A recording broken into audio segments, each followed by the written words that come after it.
Welcome back to my new blog.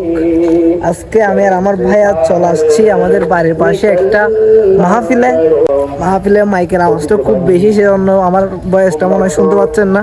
আমরা এখন একটা নতুন পুরাতন না নতুন ব্রিজে চলে আসছে আগে অনেক তারপর আমরা ঐতিহ্যবাহী আমাদের সত্যপীরের মাজারের কাছাকাছি চলে আসছি। আমরা অতি শীঘ্রই আমরা ওখানে উঠবো, অনেক উপরে কিন্তু অনেক পরিশ্রম হবে। তো আমাদের সাথে থাকুন, দেখা হবে, দেখতে থাকুন।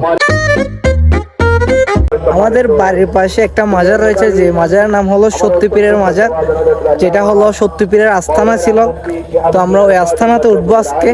আস্থানা তো অনেক উপরে, একদম মানে এই পাহাড়ের একদম চূড়ায়। তো আমরা আজকে সিঁড়িগুলো গুনে দেখবো যে এখানে মোট কয়টা সিঁড়ি রয়েছে। তো চলেন দেখি। এদিকে হচ্ছে মাহফিল আর আমরা যাচ্ছি এই পাশে অন্ধকারে আমাদেরকে দেখাতে পাচ্ছি না। তো এই আর কি, পরিবেশটা অনেক সুন্দর, কিন্তু রাত্রে তো মানে কি দেখা যাচ্ছে না, বোঝা যাচ্ছে না, কিন্তু অনেক সুন্দর, অনেক হাওয়া, মানে অনেক সুন্দর পরিবেশ। এক কথায় শেষ, অনেক আমাদের গ্রামটা আসলে অনেক সুন্দর, কিন্তু কিছু কিছু মানুষের আচরণে স্বভাবে মানে লাগে যে কি এটা আমাদের অনেক খারাপ। এটা আমাদের বলতেও লজ্জা লাগে, কিন্তু আসলে দেখতে কিন্তু পরিবেশটা অনেক সুন্দর। যদি আমি আশা রাখতেছি আমাদের পরবর্তী এমপি বা যারা আছে তারা যদি আমাদের রুটটা একটু ঠিক করে দেয় আর কি, ভিডিওর মাধ্যমে একটু প্রচারও করে ফেললাম। যদি মানুষজন আরো ভালোভাবে আসতে পারবে, আরো জমজমাট হবে, এটা আমাদের দেশের নাম হবে, আমাদের পাড়ার নাম হবে।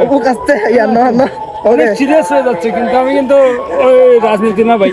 ওকে, স্টপ অনেক হয়ে গেছে। আচ্ছা, সেটা বড় কথা না।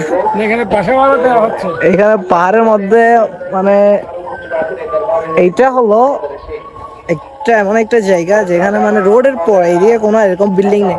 এটা হলো বিলের মাঝখানে এমন একটা বাড়ি, দেখতে সুন্দর লাগলে, মানে চারিদিকে কোনো বাড়িঘর নেই, কিন্তু এটা মাঝখানে বাড়িটা কে থাকে কে জানে। এখানে কিন্তু আমার একটা পুরানো, এটা বললে তোমাদের পাবে, কিন্তু একটা পুরানো এক্স গার্লফ্রেন্ড ছিল আমাদের। এদিকে কোন বাড়ি? আচ্ছা, এদিকে বাড়ি। চলো এদিক থেকে ঘুরে আসি আজকে।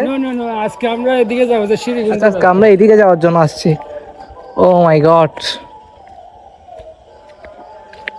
দিনে আসলে কিন্তু অনেক সুন্দর। আজকে আমরা হঠাৎ দুই মিলে রাত্রে চলে আসছে, কোনো প্রোগ্রাম ছাড়া। এখানে আশেপাশে কোনো মানুষ নাই। এই পাশে বাড়ি। এই জায়গাটা মানে এত নিরিবিলি, এটা দিনেও নিরিবিলি থাকে এই জায়গাটা। আর আমরা এই জায়গায় আসছি রাতে। এখানে একটা ঘিরা রয়েছে।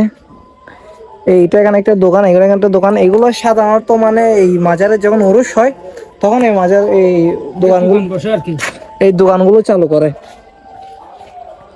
আমাদেরকে দেখাতে পারতেছি না যে আমাদের মানে চারপাশে কোনো মানুষজন না, একদম নিরিবিলি। তো চলেন আমরা মাজারে উঠি। এটা থেকে শুরু করবো। এই জায়গা থেকে বিসমিল্লাহ। 1 2 3 4 5 6 7 8 9।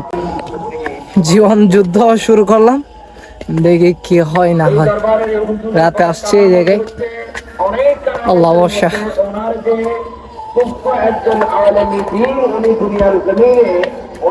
উপর থেকে কিন্তু পিছনের সামনে জায়গাটা অনেক সুন্দর লাগে, কিন্তু এখন রাত্রে বোঝা যাচ্ছে না, কিন্তু অনেক লাইট দেখা যাচ্ছে, অনেক দেখা যাচ্ছে।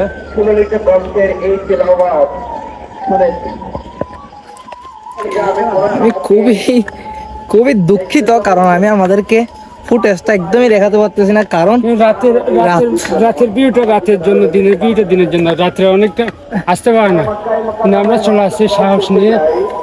তারপরে পাহাড়, যদিও সবাই বলে পাহাড় রহমতের জায়গা, পাহাড় কিন্তু রহমতের জায়গা।